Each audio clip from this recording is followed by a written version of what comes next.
So now that we're talking about linear algebra, let me say a few words about the PSLQ algorithm, um, which we're using all of the time whenever we're using identify. So identify essentially works by um, taking the number that you provide and then asking for linear relations with integer coefficients uh, that involves the constant that you've given and some other constants, perhaps the basic mathematical constants like pi and e and so on, but also powers of the number itself. And then it also looks at relations between the logarithm of your constant and the logarithm of the important constants. That will give you not a linear relation when you transform with the exponential function, but something which is more multiplicative. But anyway, so this is somehow a key tool. And when we talked about this back in week 4, I didn't really say anything about how the PSLQ works. So it's sort of not so easy to see. I mean, you're just asking Maple to give integer relations, and the way it works is that Maple will try to come up with a good integer relation between the numbers that you provide. Good meaning that the numbers in the integer relations are not too big, and also that the difference between the linear equation, the linear combination that you get, and 0 is not too big, right? So, and when we discussed this, I had to explain to you. I mean, this is not very natural, but we had to come up with some sort of method for telling something which is relevant apart from something which is irrelevant. So I asked for log 9, log 12, log 8 for relation between them, and I got something out. I asked for pi, e, and 1, and asked for a linear equation among them, and I got something else out. And on the face of this, these look almost identically good. But you can see if I change to using 50 digits rather than the default 10, I will get something quite different in the second case and the same in the first case. And this, you should interpret that as though the information that I have in the second case is just noise. Of course, I can find a good relation between pi and e and 1 up to a small error if I allow myself to have very big integer coefficients. And the size of this, you will notice, is roughly, if you add the number of digits in these three numbers, you get a number fairly close to 50. When I had 10 and I did this here, I get a number of digits which is exactly 10. And so if you get the same number of digits as your precision in the relation, then probably doesn't mean anything. If you get something smaller, then it probably does mean something. So how does the PSLQ work? Well, this is a somewhat complicated procedure that I actually implemented in Maple to understand it a little bit better myself, but I don't think it's worth explaining exactly how it goes. But let me show you this program and then run it a little bit. This program runs using lots of linear algebra because the PSLQ algorithm really takes place in matrices. So let me explain or show you an example of how this works. So now I'm running the PSLQ algorithm in my own sort of simple-minded version. I'm doing this with 20 digits of precision, and I'm doing it on these three numbers that where I actually do know that there is a relation. My program takes various kinds of input, so it runs to I guess maybe I should have changed this actually. So I'm doing 20 digits precision, and so I think here I should probably use 15 digits of precision, something like that here. Let me run that again so it doesn't get nearly as wild.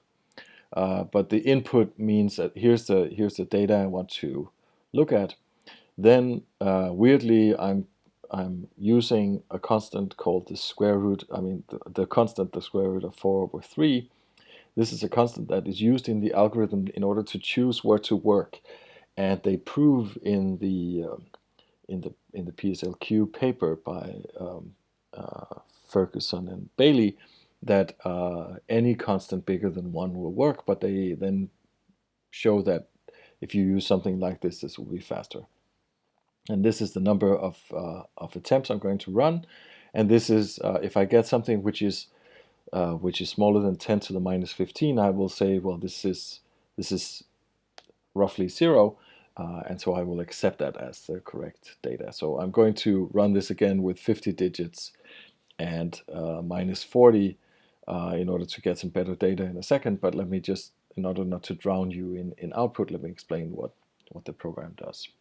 So what we have here is that we have 3 numbers, and we want to find a linear relation between them. And this means, what does it mean to have a linear relation? It means that we have 3 other numbers, so that we multiply 1 on log 9 and 1 on log 12 and 1 on log 8 and add everything up, we get 0. Right? So that's saying we have, in linear algebra language, we have a vector which is orthogonal to the given vector. That's what we're looking for. And of course, we're not just looking for a vector which is orthogonal, we're looking for an integer vector which is orthogonal. And so this is what we're aiming for.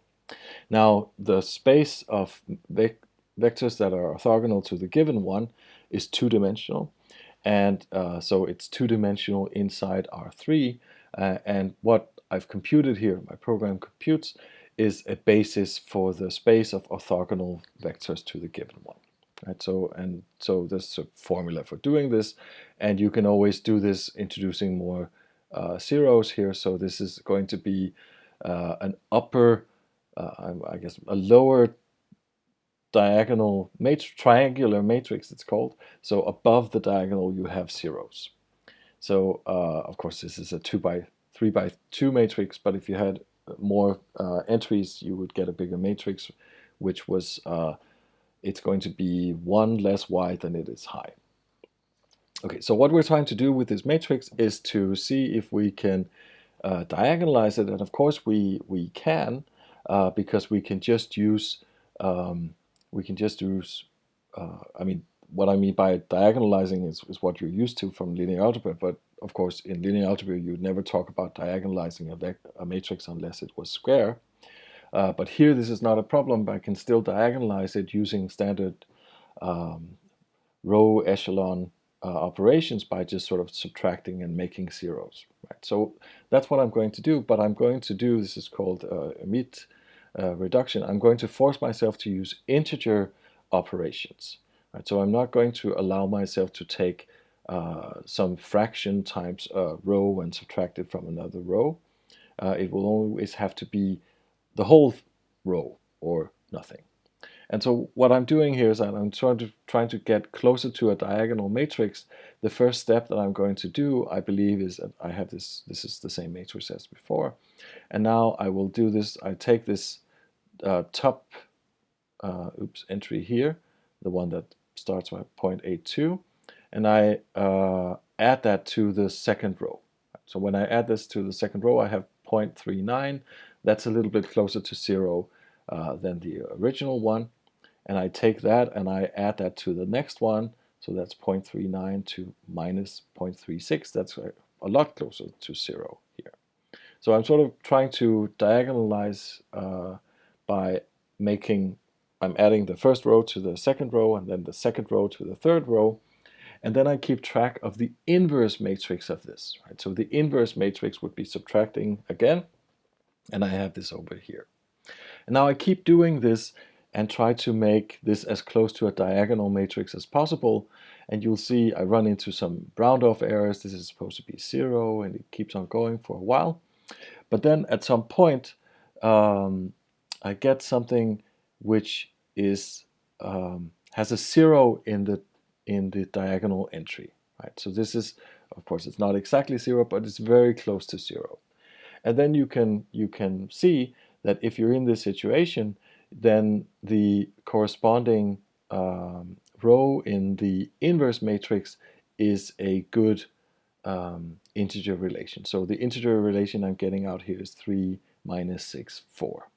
Now, I really want to run it with higher precision because this is not really enough to do things justice, and you can see it sort of comes out slightly differently, but at the end of the day, I get this very big matrix which keeps track of, that's sort of the inverse. If I apply this to what I get, I can come back to the original matrix, and you can see that one of these rows here really stands out, the 1, 3, minus 6, 4, by being a small integral matrix. So this you can use to create then an integral vector which is not in the orthogonal complement but very close to 1. So this is how this procedure works, and it has a weird procedure of sort of changing two rows. So if you sort of have this lower triangular matrix and you swap two rows, then of course it's not going to be a lower triangular matrix anymore, because the entries are going to be put like this and you're over the diagonal. And then you sort of clean this up, and the point of the gamma is to choose where to do this operation. It's a very strange way of doing this, but they actually prove in a paper that this procedure works. I must admit I haven't read the proof. So I'm going to do the same with pi and e and 1. And what you can see here is that, I mean, this is the same, it runs the same way. I have here now 50 digits. I have here a basis for the orthogonal complement to this vector in R3. And I keep sort of putting things so that it gets to be close to a diagonal matrix. But the point is that this just sort of keeps on going. Nothing happens. It sort of very slowly gets better, but you don't really have the same sort of jump to a good solution that you get in the case where there actually is a good orthogonal linear integral vector. Right? So the difference between the three tuples is that the one of them, I know that there is a linear integral relation between these three constants, but Maple doesn't really know this, right? Because I'm working in approximation. So these three constants are not exactly what they should be. So the linear combination is not exactly 0, right? So having, you know, this is correct and this is not correct, this doesn't really make sense anymore. This is a good approximation. This is a less good approximation. This is how we need to work in this situation.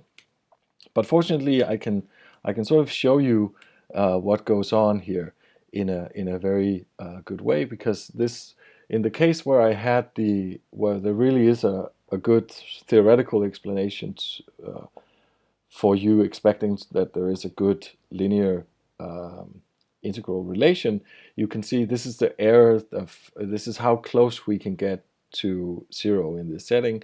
You can see I get some, I mean, it doesn't go so well in the beginning, and then boom, I get a very good approximation, and this is because I sort of hit something which is theoretically correct. Whereas if I do the other thing, you can see that it sort of goes up and down and it gets better and better, but too slow to actually mean something. It just gets better and better because I have bigger and bigger coefficients in my numbers, and of course then that gives me better approximations, but it doesn't really mean anything.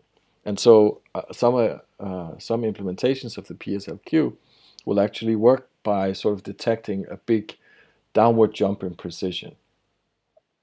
Maybe I should say upward jump in precision, because this is indicative of something that has explaining power, as we discussed when we talked about symbolic inversion. So, I mean, what happens here is that, you know, I'm running this algorithm. It lives in linear algebra, and the point is that we can sort of, the way this works is that I'm just doing standard things in linear algebra, but then I'm forcing myself to work with integer matrices in a way that I cannot expect to happen. And then, of course, I will not get a diagonalization, but I will get something which is close to a diagonalization. And then you can sort of run linear algebra in approximation and get something useful this way.